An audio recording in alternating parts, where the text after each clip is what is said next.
The Hamilton Grand Hotel's marble floors echoed with designer heels and polite laughter as Boston's elite gathered for the annual charity gala.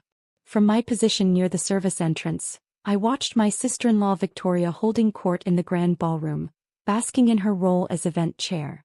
"Remember," she'd sneered at me earlier, perfectly manicured hand gesturing toward the back door.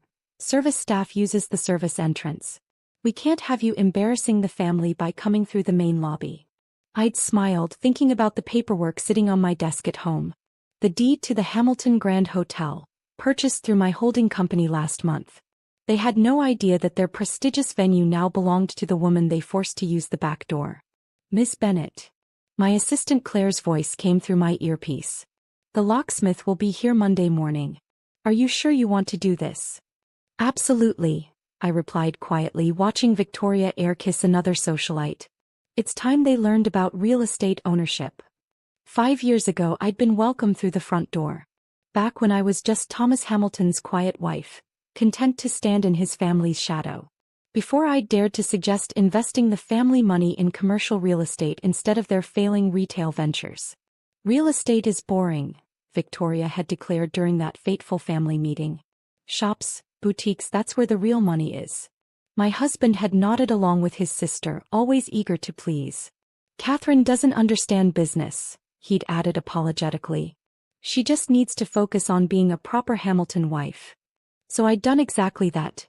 Smiled, nodded, played the perfect wife while they hemorrhaged money on overpriced boutiques. All while quietly building my own real estate empire under my maiden name. Bennett Properties now owned half the premium commercial space in Boston. Hotels, office buildings, luxury apartments, all acquired through careful planning and market intelligence. The Hamilton family, too busy maintaining their social status to notice, had no idea their venues were being bought one by one. "The guest list for next month's charity ball just arrived," Claire reported. "They're planning to use the Hamilton Grand again." I smiled. "Not without my approval." A burst of laughter drew my attention back to the ballroom. Victoria was now at the microphone, preparing for her annual speech about family legacy and charitable giving. "The Hamiltons have always believed in giving back," she began, her voice carrying that practiced warmth that never reached her eyes. "This venue, the prestigious Hamilton Grand Hotel, represents everything our family stands for." If she only knew. My phone buzzed, a text from Thomas. "Where are you? Mother's asking." I didn't respond. Let them wonder. Let them search the service areas where they'd banished me. "The catering staff reports Mrs. Hamilton is getting anxious," Claire updated me. "Should I tell them you're inspecting the property?" "No," I replied. "Let them think I've left. It'll make Monday more interesting." I thought back to the day I discovered the Hamilton Grand was for sale. The previous owners, tired of the family's entitled attitude and late payments, had jumped at my offer. Victoria had no idea her perfect venue was slipping through her fingers while she planned this very gala.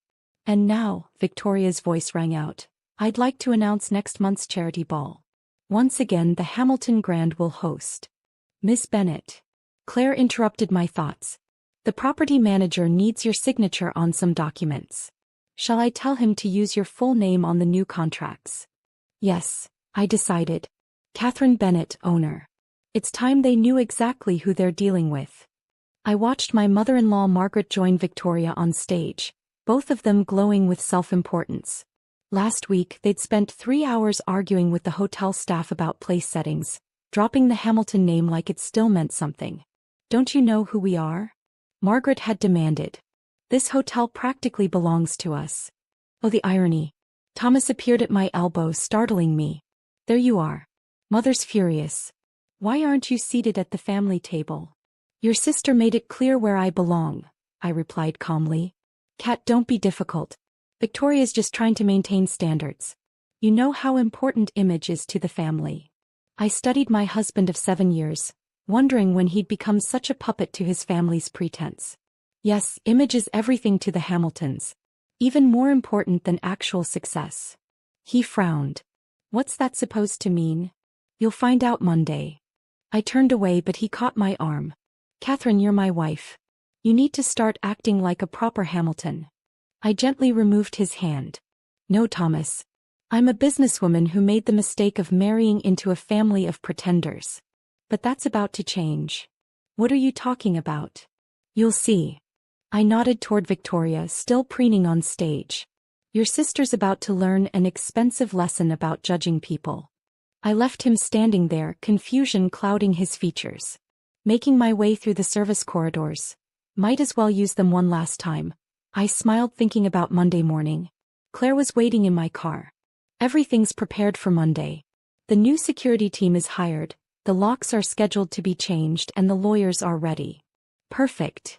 I looked back at the Hamilton Grand, its elegant facade glowing in the evening light.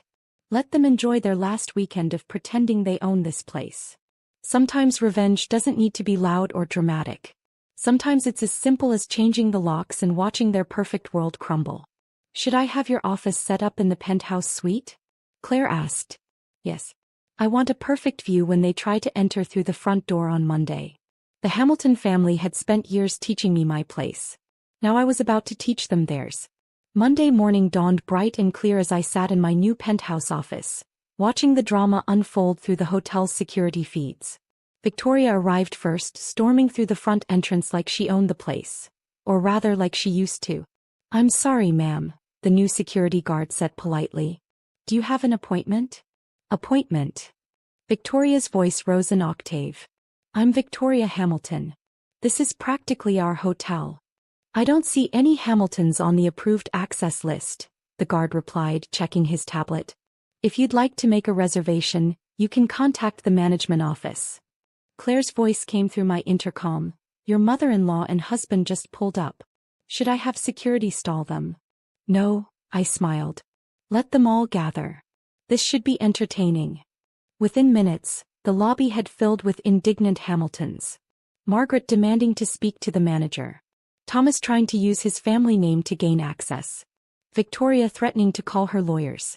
Time for my entrance. The elevator doors opened silently as I stepped into the lobby. Gone was the quiet, accommodating wife they'd dismissed. Today I wore power like armor. A perfectly tailored suit, elegant heels clicking against my marble floors. What is the meaning of this? Margaret demanded, turning toward me. Catherine, thank goodness. Tell these people who we are. Oh, I'll tell them exactly who you are, I replied calmly. You're trespassers unless I say otherwise. The lobby fell silent. What are you talking about? Victoria sneered, but uncertainty had crept into her voice. I nodded to Claire, who distributed folders to each family member. Inside you'll find the deed to the Hamilton Grand Hotel, purchased last month by Bennett Properties. My company. Thomas stared at the documents, face pale. Your company? But you're just what? I asked softly. Just your wife.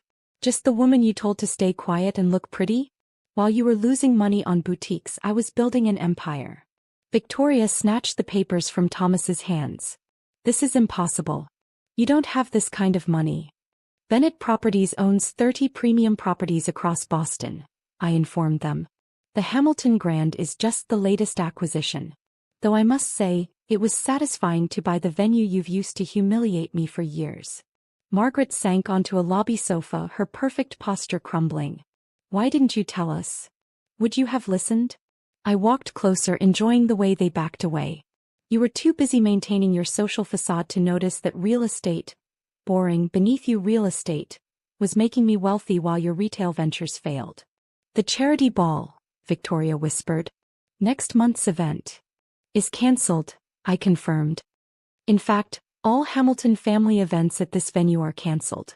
Permanently. You can't do this to us. Margaret stood up, hands shaking. We're family. Family. I laughed. Was it family when you forced me to use the service entrance? When you treated me like staff at your events? When you dismissed every suggestion I made because I wasn't born into your precious social circle? Thomas stepped forward. Catherine, be reasonable. We can work something out. Actually, we can't. I turned to face my husband. The divorce papers will be delivered this afternoon. Consider this my farewell gift, showing you exactly who you underestimated. Victoria's face had turned an interesting shade of red.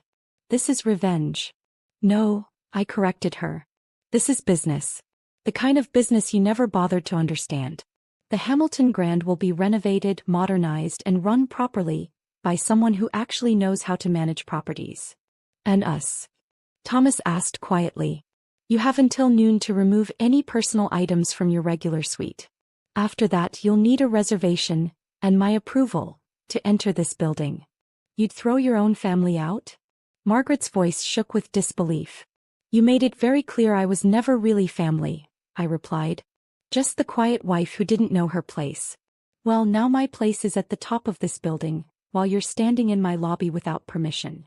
I nodded to security. Please escort them out. Through the service entrance, of course. We wouldn't want to damage their image by having them seen leaving through the front door. As they were led away, Victoria turned back. You'll regret this. No, I smiled. I regret not doing it sooner. The transformation of the Hamilton Grand began immediately.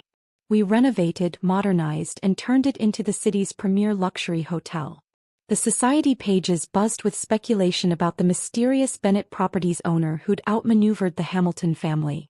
Thomas signed the divorce papers without a fight, finally understanding just how much he'd underestimated his quiet wife.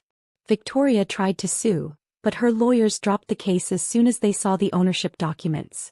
6 months later, I sat in my penthouse office, reviewing applications for the winter charity gala season. The Hamiltons had submitted a request, probably hoping enough time had passed. Should I send the standard rejection? Claire asked. I thought about it, then smiled. No. Approve it, but with conditions. They can attend by entering through the service entrance. Isn't that petty? Claire grinned. No, it's educational. Sometimes people need to experience what they inflicted on others to truly understand. Last week, a business magazine wanted to interview me about Bennett Properties' success.